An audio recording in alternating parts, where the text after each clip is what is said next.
start again with the book of Genesis. Torah is such a beautifully complex book full of history and ethics, trials and tribulations, celebrations, conflict, sadness, and joy. And we get to experience all of it again and again every year. When I was in college, I remember asking my rabbi, why do we read Torah every single year? It never changes.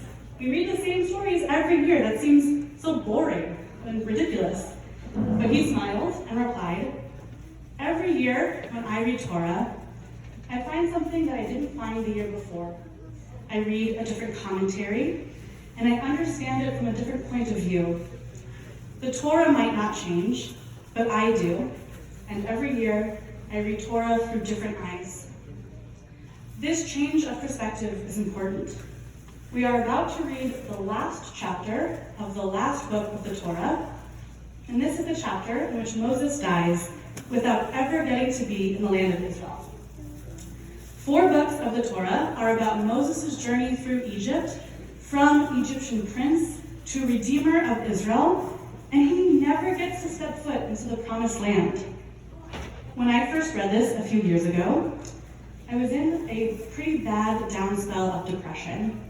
I had always known that Moses was never allowed in the land of Israel, but I had never read his entire story from start to finish. And when I finished it, I was so mad. Like, really, really angry. If Moses, our greatest prophet, can't make it to the land of Israel, then what's the point of us trying our best, or trying to be the best versions of ourselves?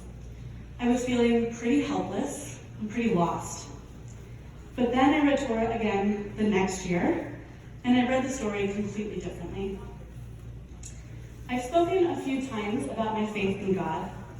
I have struggled with anxiety and depression for many years, and one of the only things that really lifts me up when I'm down is believing that God has a plan for me, that my life has been planned out, and that everything that's happening to me happens for a reason. I just have to figure out what that reason is. And this was a new perspective for me. I didn't used to have this understanding of God. But once I started to believe this, and then I reread the Torah, from this perspective, I saw that Moses' purpose was to free his people from Egypt and to get them to the promised land. It wasn't ever to be in Israel himself. And that might suck for him, but that doesn't take away from all of his remarkable accomplishments. The Torah says, never again did there arise in Israel a prophet like Moses, whom the Lord singled out face to face. I saw Moses as the ultimate case study for finding the silver lining. Then this year, when I read the story again, I read it as a beautiful tragedy of coming just shy of your ultimate goals. We read Torah every year because every year we find new lessons and new understandings from these same stories.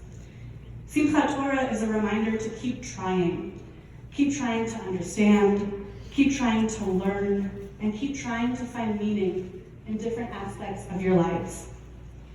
There are many points during the year that are a renewal. January 1st, the start of a new school year, Rosh Hashanah, and Simchat Torah is another beginning, the start of another cycle. My wish for us is that we are filled with joy in the start of all of these new cycles. May we continue growing and learning and living our best lives.